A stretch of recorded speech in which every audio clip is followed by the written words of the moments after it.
Your reasons for listening to the show, well, those are your own. But just keep in mind that the views, information, or opinions expressed on the Tuddle Daily Podcast are solely those of the individuals involved and do not necessarily represent those of our sponsors. Yeah, it's called free speech, people.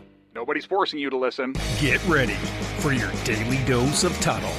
The all-time greatest intern/producer we've ever had, of course, Tuddle. Tuddle in Florida. From the Hobo Fish Camp, it's the Tuddle Daily Podcast. No wonder nobody likes you, Tuddle.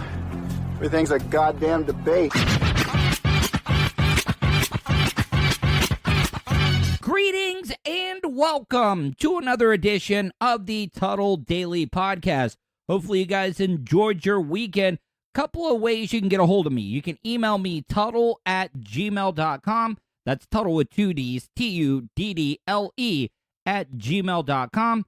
Or you can leave me a voicemail and even a text, 407-270-3044.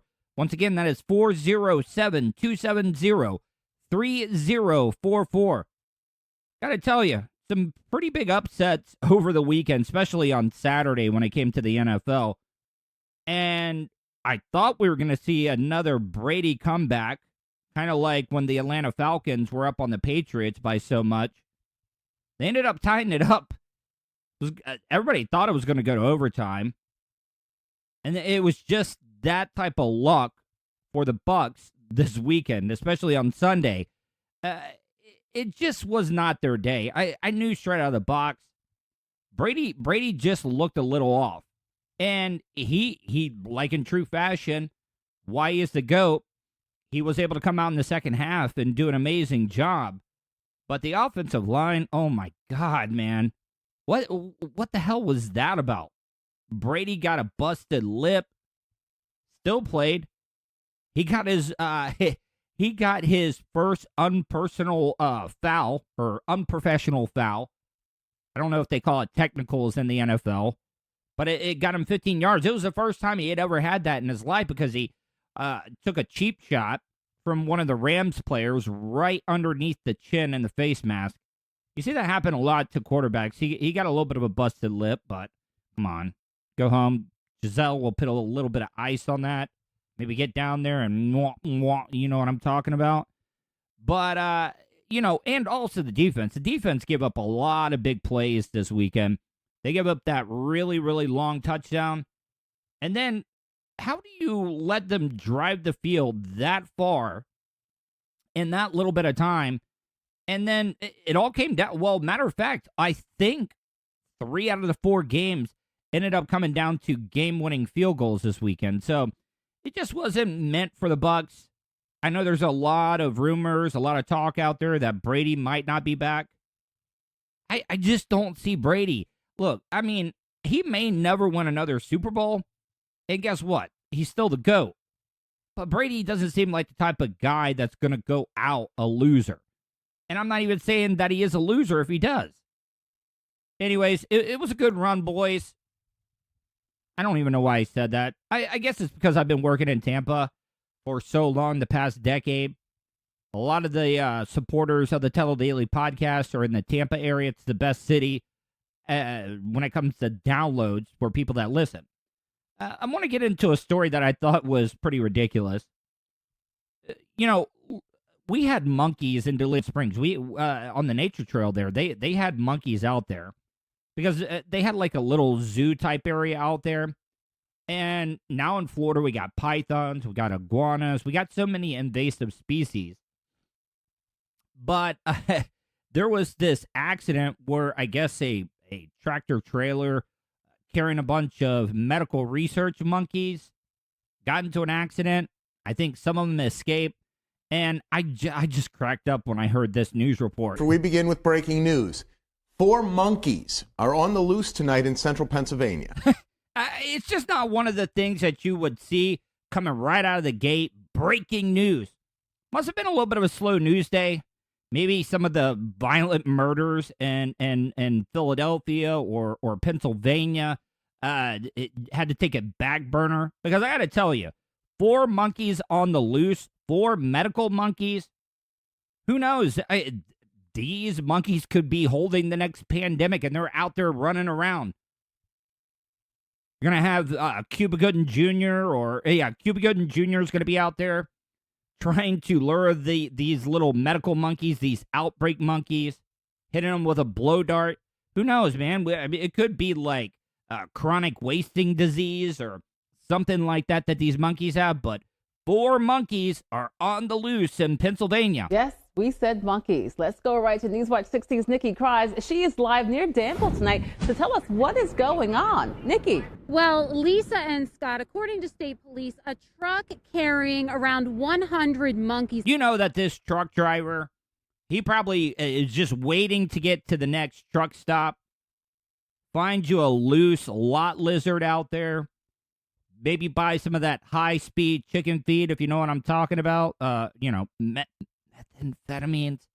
Because the guy's probably been up for about 4 days. He's like, man, I got to get these monkeys to the next state. The boss is going to be, I'm going on a little sleep. I got to avoid all the truck way stations. I got to fib my calendar with how many hours I'm putting in there. Because, a lot of the truckers do that. I think it might be digital now. So this guy probably was just looking forward to not paying attention, was going to see old Sally. I don't know why I said Sally. That's my mom's name. Anyways, I'll go with it. Sally, the lot lizard, at the next truck stop. And the guy she's really, really good at doing some certain things, if you know what I'm talking about, guys. And the guy got distracted. He locked the brakes up, burned them right off, and about 100 medical monkeys got out. Collided with a tractor trailer late this afternoon here on Route 54, just off of the on-ramp of Interstate 80 near Danville. And troopers confirmed to us tonight 4 of the monkeys got free. They are now believed to be on the loose somewhere in the Danville area. I don't know what type of area this is in, but there's some hunting enthusiasts out there, and they got like a bucket list of animals that they're wanting to be like, hey, we got some, I can't even do a Philadelphia accent. So, hey, we got some exotic animals out there. I can only do a southern accent. We got some exotic animals out there, and I want to bag a medical research monkey. There's only 4 of them. I think we can get them. State police and the State Game Commission are actively searching for the primates at this hour. They're even using a helicopter. Come on. Are we really?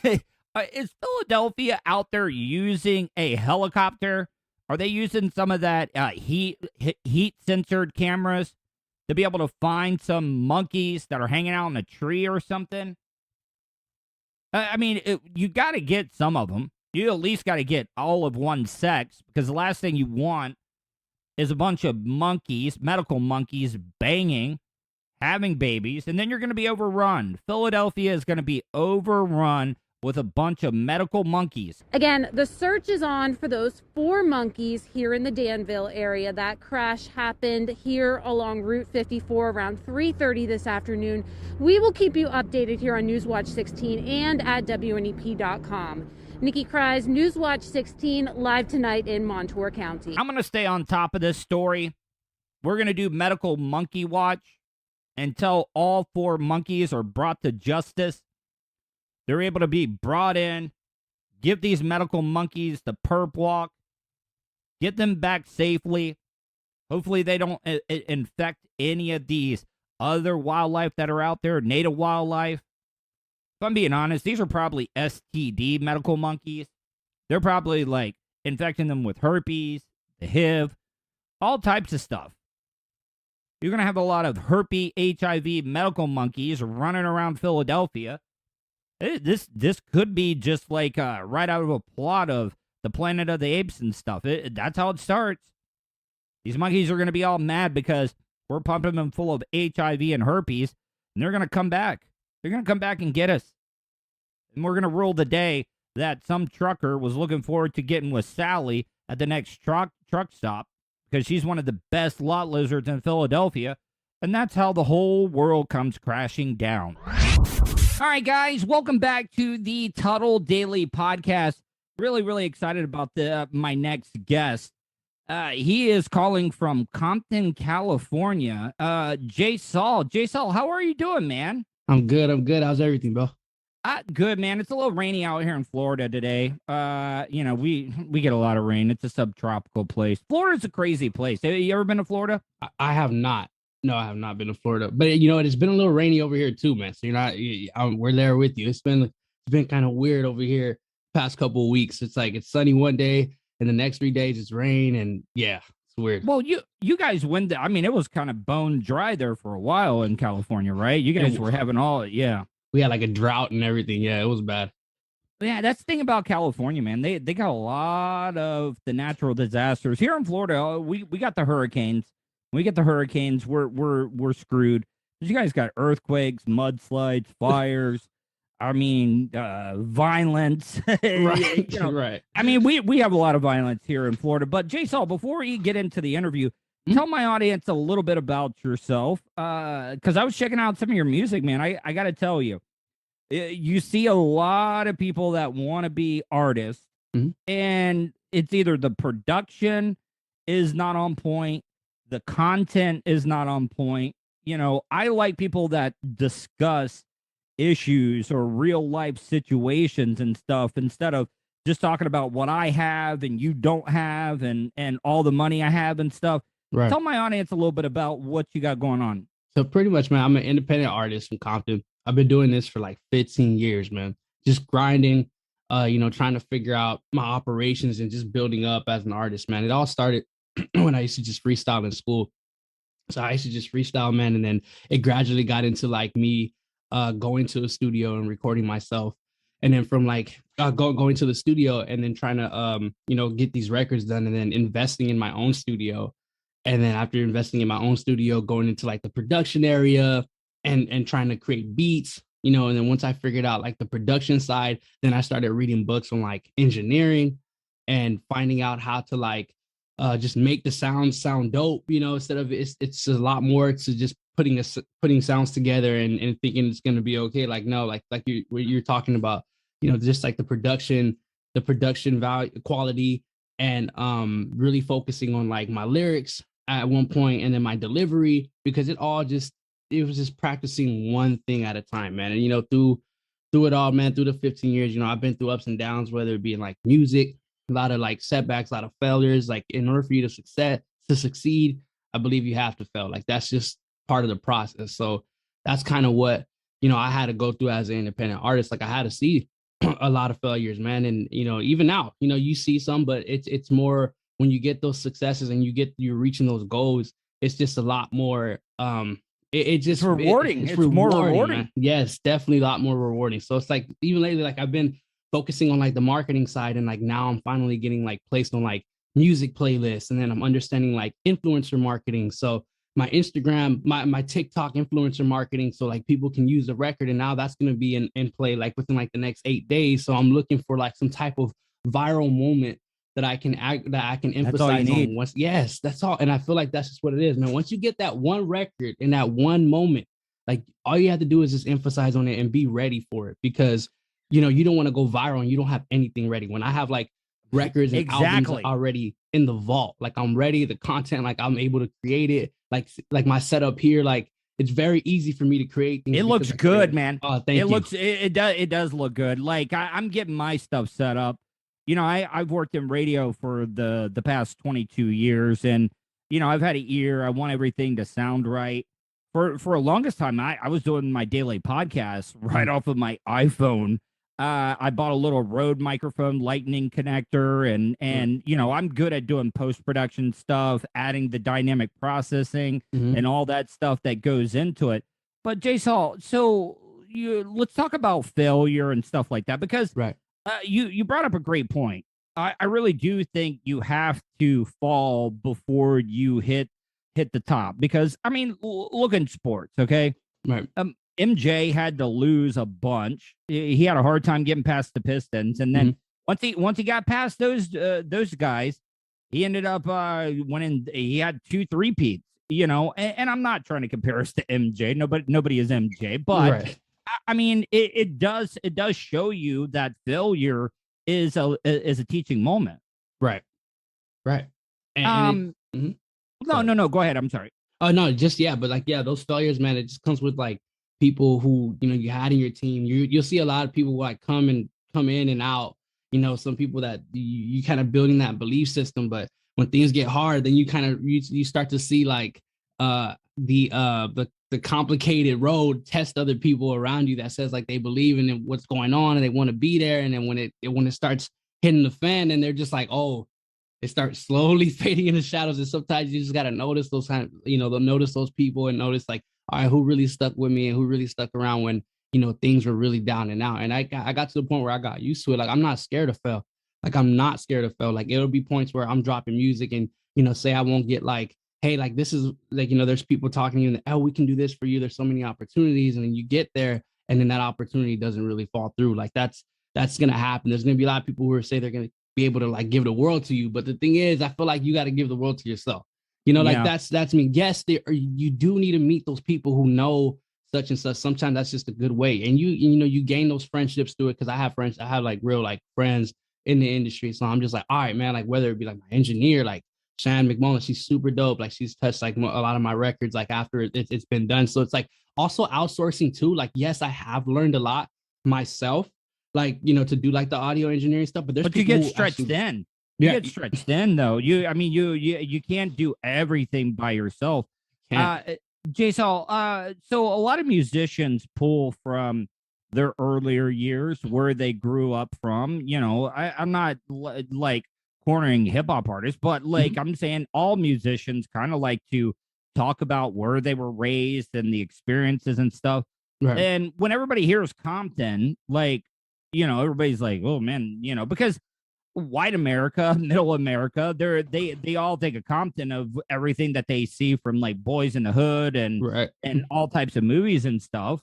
Can you talk a little bit about was there any struggles growing up and how that motivated you and helped you come up with content and the struggle about things to talk about? Yeah, no, definitely. I mean, growing up in like, you know, 90s kids, so growing up in Compton during the 90s, it was like not as bad as like what I heard like from the 80s, because my pops always stayed here. He's like, oh man, it used to be worse. But you know, in the 90s, yeah, I did witness a lot, man. I seen like, you know, people doing like drive-bys down my block, you know, like seeing like people having shootouts at the corner of my house, and I'm just like, we're outside, you know, being kids and chilling, and then you just see something going down at the corner of the block. You're like, oh crap, like that's the dude.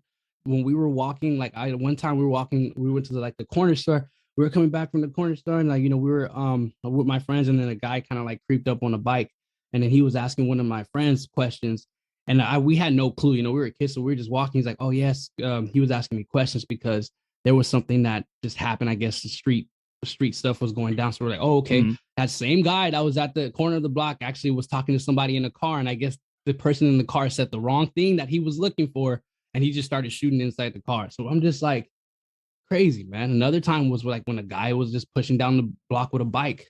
He was pushing down the block with a bike, and then when he reached like we're just waxing the curve because I used to skateboard, so we're waxing the curve, and then we see the guy like pushing down on the bike, and then he stops at the corner, and then he's like repping his thing, and then he starts shooting. So I'm just like, yo, those experiences were shocking to me. I'm just like, yo, I don't ever want to be a part of that, you know? Like I just don't want to get involved.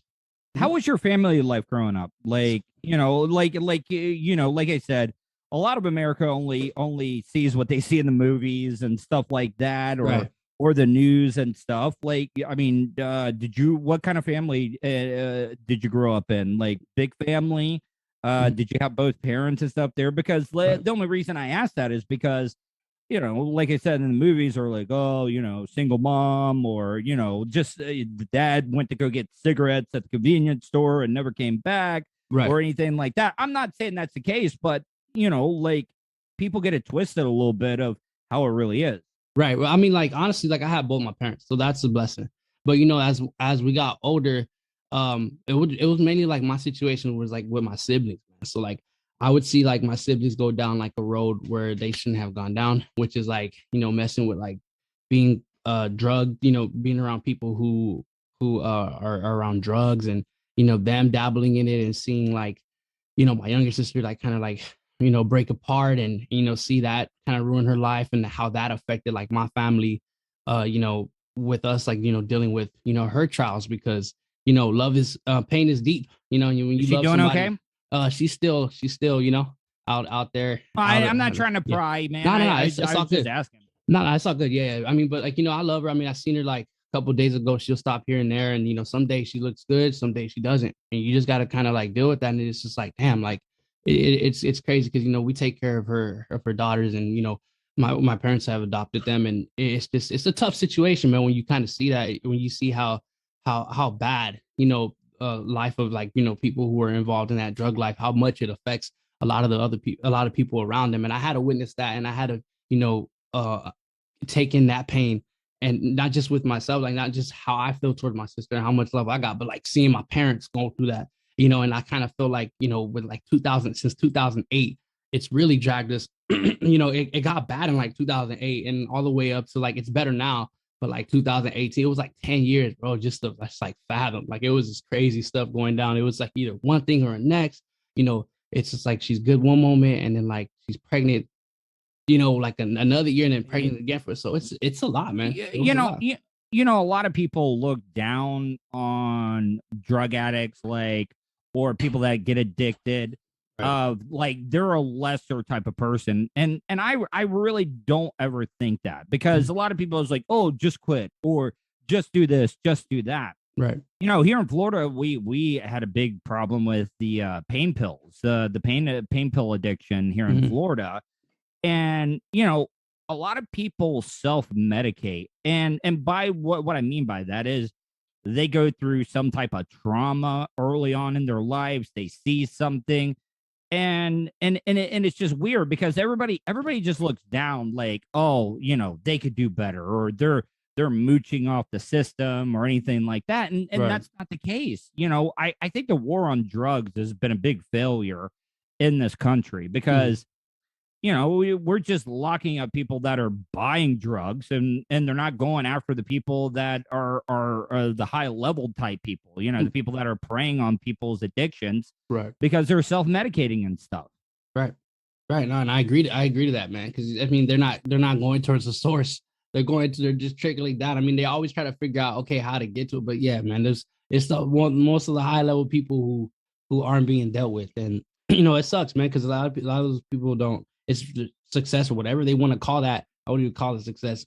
It's just it's short lived, and they don't understand the amount of damage legalize that they do weed to other people's lives. Yeah, weed would help out a lot of stuff, man. Because I mean, that's the way I look at it, though, is that tobacco and alcohol kills more people every single year. Right. I dare anybody to find one person that overdosed from weed, because you're the only thing you're going to die from is probably obesity or you're having to buy new refrigerator doors every other month because you're opening every so often.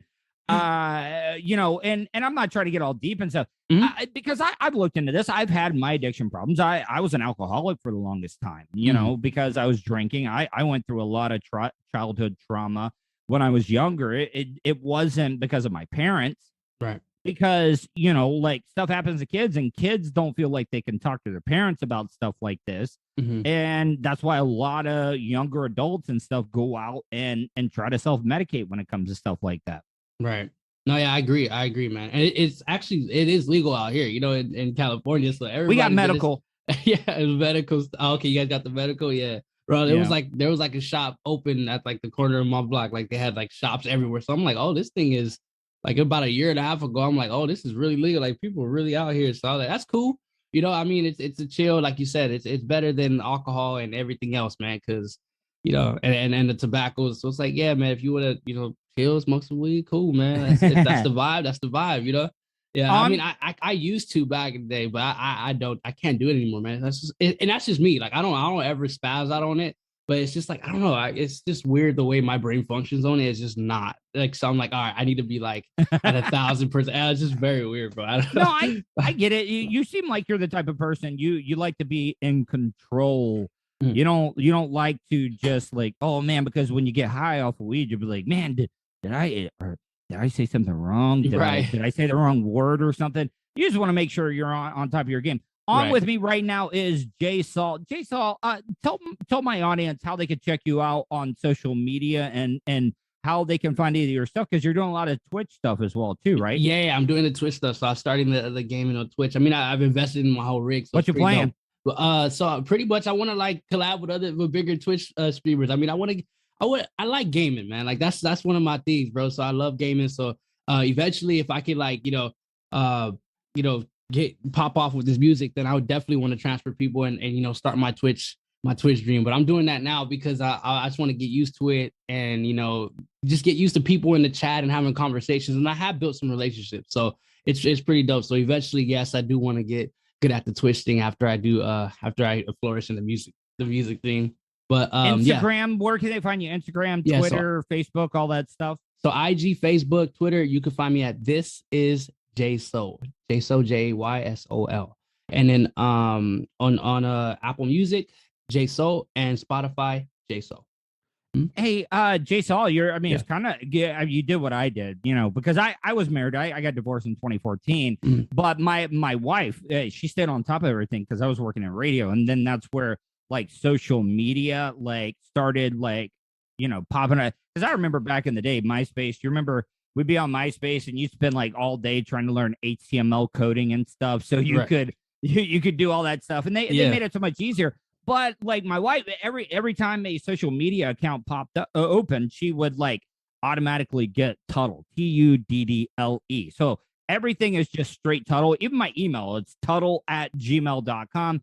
So I was able to get, except TikTok. I slept on TikTok. I had to go with Tuddle on the radio, which really, with my OCD and stuff, drives me crazy every single time. I think YouTube is like my only thing. I had to put, they didn't have This Is JSO, so I had to put JSO 9000.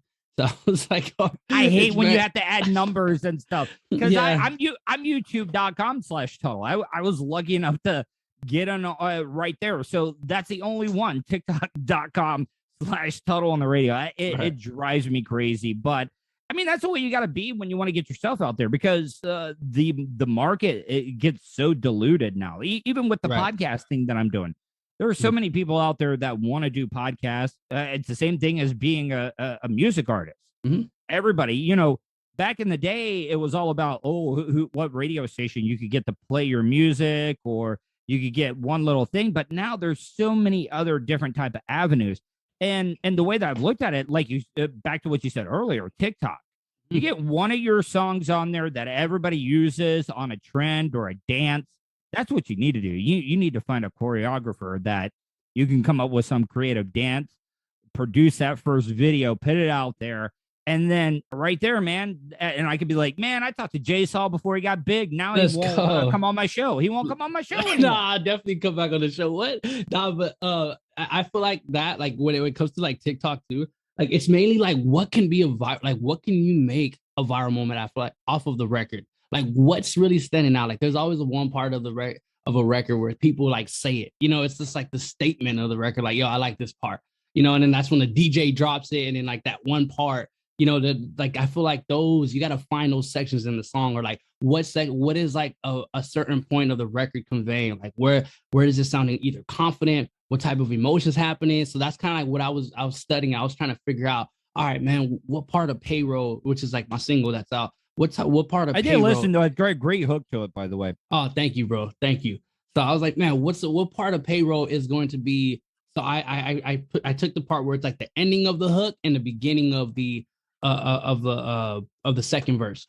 You know, so because it drops and then there's just like a whole confident flow that's happening after that, like in my lyric content. So I'm like, yo, they might be able to do something, either a dance, either like walk in a group where they're just confident and like model like. So that's what kind of my idea that I pitched, but who knows? I'm waiting a couple of days. So we're about to see what the influencers do, because I let them. I want creators to be creators. My whole thing is I would hate for somebody to be like, hey, I want you to do it this way. But it's like, yo, well, you're not really. I know how to make things viral. Yeah, let me do my thing. So I'm just gonna. All right, I'm gonna let the TikTokers do their thing and understand it and try to dissect it as much as I can, so I can start to make my own videos that go viral and have that, you know, that influencer. Oh, no. Yeah. I agree though. You can put it out there, you know, because somebody could just stumble upon a great idea and then you're like, holy crap, this video's got like 1.5 million like views, or it's been favorited. Right. And then you take off. Have you ever thought about that? Like if somebody did make a TikTok video with your music and it just blew up, like would you like not be one of those artists be like, screw you. Or, I mean, I know for a fact I would hook somebody up if I don't have any musical talent. I have the worst rhythm in the world, so nobody's going to be doing any of my stuff. But what I'm trying to say though, I would be like, hell yeah, man. I'd be like, yes, you're going to be a part of my crew. Oh yeah, you're definitely be a part of my entourage. Oh yeah, no, I'll definitely utilize the service. Definitely connect with them. Have them come out to shows, invite them to studio sessions. Like, hey man, I want you to be a part of the team, because without the dancing, without you making me that viral moment, man, I wouldn't be here. So yeah, of course, bro. I'm always appreciative, and I try to stay as humble as possible, bro. And it's nothing, because I mean that's how I was raised. So I'm always gonna like show love where love is needed. Oh yeah. Do artists beef anymore? Like, do they have like get into? Because I really do think. Now, I could be wrong, but like I'm a big wrestling fan, being in the South and stuff like that, and everything. I liked Andy Kaufman. Andy Kaufman, he did that whole wrestling women to piss people off, and then he had Jerry the King Lawler slap him on Letterman. But it was all a work. It was all made up just to sell tickets and stuff. And back in the day, I always had this theory, even though. Biggie and Tupac back in the day, that sold a lot of records. It sold a lot of records, but I just think it was a bunch of like fans or people that just are like a little too serious. Like, it just proves that they did a great job. But is beef still a thing when it comes to hip hop music, or is that kind of out the window? I mean, I believe so. I think in some situations there is like real beef. There is real stuff, but in a lot of situations they're PR stunts. To me, man, I understand the game, like what you're saying about like the wrestling. Yeah, those are all PR stunts. What's gonna sell tickets? What's gonna sell records? Hey, like let's beef before both our albums drop. Like let's do this before both a single drop. And that does drive sales, but in some sense where it's like, whether it be like really like hood people, or maybe it's like maybe the business side of it didn't go well, then there is some real beefs. There is some real situations that are going on, and when they decide to talk about it, and that's when you just know, like, okay, where did this all originate from? Like, what's the backstory of it? And if it has something that's really like you could tell is real, because you can tell what's fake and what's real. So at least to me, there's some things where I'm just like, okay, that's not. I have a contact for the Island Boys. I think you and the Island Boys beefing would actually be really great. Like, no, I'm being dead ass serious, man. We gotta start some. Yeah, you and the Island Boys going. I think you can take both of them. Let's go, bro. Island Boys, let's make this viral moment. Let's make these sales, bro. But does that upset you though sometimes, or because I've been guilty of this, being in entertainment, you compare yourself to other people's successes, and like I work my ass off. I spend hours thinking of things because I'm a radio guy. Like I think of angles and stuff to be able to talk about. Sometimes I'll take an angle that I don't even believe in just to piss people off. You get people talking and stuff, but like. You as a musician, do you look at people like the Island Boys or whatever, and they're like, man, what the hell? They're not even taking any time to like write. See, I'm trying to set you up here. I'm trying to get you trying. I hear it. No, but I know, but what I'm trying to say though, like if I was a musician, I would be pissed, like a struggling musician, if I've been working my ass off for like the last 10, 15 years. Trying to write about my experiences and stuff. And then I see the Island Boys are at all the UFC matches. They're on every single big podcast. Even though they're getting stuff thrown at them, like they were at the Jake Paul fight over in Tampa and people were booing them and throwing crap at them. But they're still getting paid. Does that like, I don't know, bother you at all? Or like, honestly, like it doesn't, man. Like I don't like to count people's pockets. It is what it is, man. If you found something, if you focused on the art of polarization and that worked for you and it's working for you and that's your get up, that's how you make your bread. All love to you, man. Like I know I just gotta keep believing in my process, because like you said, like their chapter 5 might look different from my chapter 10, and that's just how it is sometimes, man. But it just how you gotta stay the course. If you want to stay true to yourself, if you gotta. Yes, understand that you do have to do some things to make, to grab the people's attention. You got to be interesting in some way. You can't just be like, they don't get a lot of camera time where you just regular Joe Small, if you're just chilling, you're just being normal. I mean, I'm not saying you got to do some outlandish stuff and do something to where it's like, yo, I'm getting tattoos all over my face and you can't recognize me. I mean, that's a life choice because that's going to stay there, So it just depends on what image you're going to portray and what message you're trying to convey with the music. And it has to just all come together as a brand. If it works for them, after Tekashi. I will. No, yeah, come on, man. Like, look, I'll be like your hype man, but I'll be the one that stirs all the crap up for you. Like, I will start it, and then like I'll be like, yo, man, that's one of Jay Saul's boys, man. We got to go after him. Like, because I'm good at getting under people's skin. Like, just let me do the dirty work, and and then it'll be like associated, and then like you can throw a couple of digs out here and there and stuff, and then you know what? I'll fight the Island Boys. I'll fight Jay. I'm not gonna fight Jay Saul because Jay Saul looks kind of rugged. You good? But what I'm trying to say though, Jay Saul, I real quick, I want to talk about this personally. Like you got a family and stuff. How old of a guy are you? Oh man, I'm 31. I ain't got no family, man. So I stay strict to the music. I've been married to the game, man. These are so much sacrifices have happened, bro. I'm telling you, with relationships and everything, like it's kind of hard. Serious? I mean, nothing serious right now. Nah, man. Like, I mean, I am dating. I guess, like, I'm dating right now. Wink, wink. In the hip-hop industry, wink, wink. I'm dating, and then there's a whole bunch of ladies that are going to listen. Oh my God, he's talking about me. He's talking about me. No. I'm sorry, I'm not trying to blow you up. No. But I am dating. I'm dating someone, and she's real cool, So but I haven't, like, man. It's just a lot of like ups and downs that I've been in with relationships, man. That I try to take serious, and things went super left. And I've been dragged through the dirt. I'm not even gonna lie, man. Sometimes it be like that. So I'm just like, yo, I can't waste so much energy going through like the heartbreak right now and doing all that stuff. Like, it does create good content because I can talk about everything I've been through. And I can write about. So I'm like, yo, I gotta go through it, and it's cool. But I guess like right now, like since I'm like focused, like because I just got out of like something like not too long ago, and that was probably my craziest relationship. So I'm like, no baby mama. No baby mama, bro. No baby mama. That's good. All right, good. I'm happy that I'm just like, but I mean, when the time is right, I'm definitely, I do want a family. Like, I do want to have kids and, a wife and, just do that, do the whole family. I didn't mean to put you on the spot there, man. Nah, you good. No, but what I'm trying to say though is like, you're all about marketing and doing all that stuff. You need to find some badass women to be able to be like, yo, Jay Saul, man, oh my God. Oh my God. Dude's got a discography, but I saw his dickography, and that's what I'm trying to say here.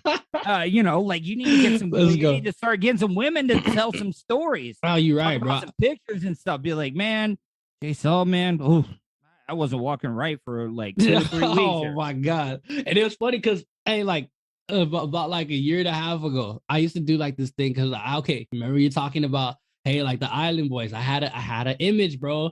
I had an image, and I was going by Rico Suave.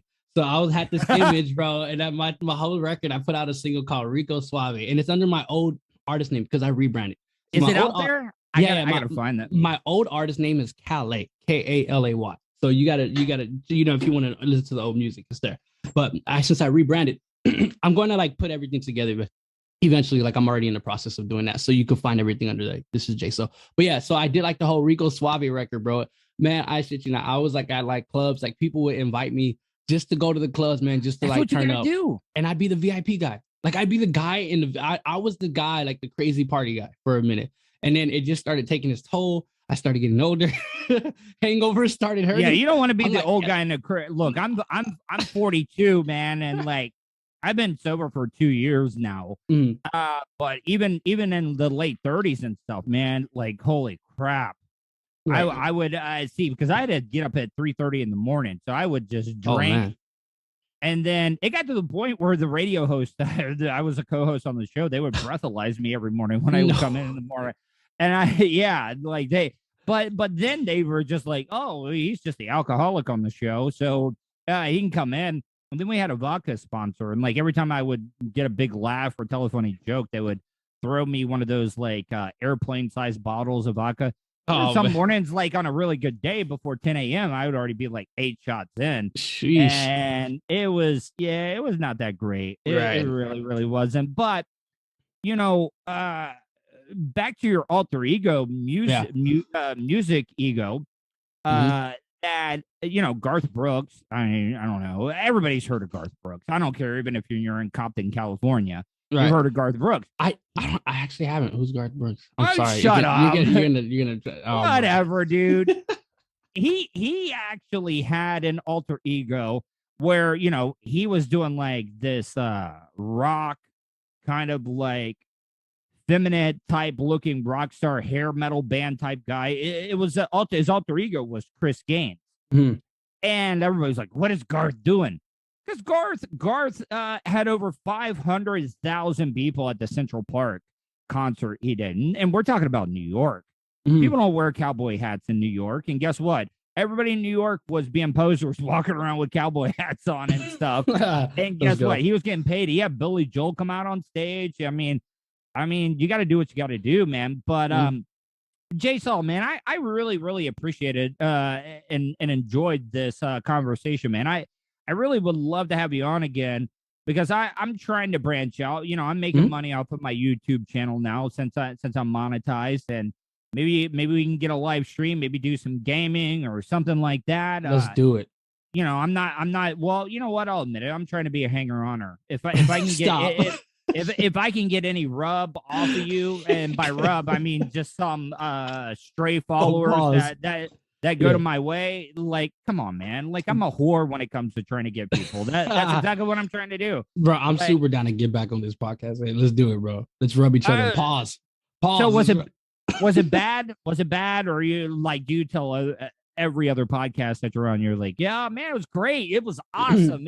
My favorite podcast of all time ever being on. No, come on, Jason. No, this was great, bro. It was you made it easy, bro. It was entertaining. I had a great time on here. So is that your artwork in the background? See, by the way, no, it's not. It's from IKEA. Oh, did you get the do you get the meatballs when you go to IKEA? Do they have the meatballs at the IKEA in Compton, or do they even have an IKEA in Compton? No, it's in Carson. So yeah, I was about to say it's too white. You don't want a bunch of Swedish blonde hair Vikings taking over Compton. I mean, everybody like, oh my God, what's going on? Thor's here. Oh man, I mean, I don't know if they ever had meatballs, bro. I just went up there and I was like, no, I've never been. I don't even go to IKEA a lot, so it was just like once in a blue moon. So might have ran out that day. IKEA is like, they're known. Maybe it's a Florida thing. They're like sweet and sour meatballs that they have there. I don't know why sweet and sour would be from a Swedish company, but they're grade A. You gotta get on that, man. Yeah, I might have to go to IKEA today and just try them out. Like, hey, I heard you guys have to. I'm here for the meatballs. What's going on? I don't want no furniture. I've always wanted to stay in one of those stores when they close and be there overnight. Bring a chick in there and be like, yo, we're gonna bang on every single bed in IKEA. We're gonna test out this furniture. Hell yeah. Just leave all the sheets messed up. That's the vibes. We're gonna destroy every sheets that I see in here.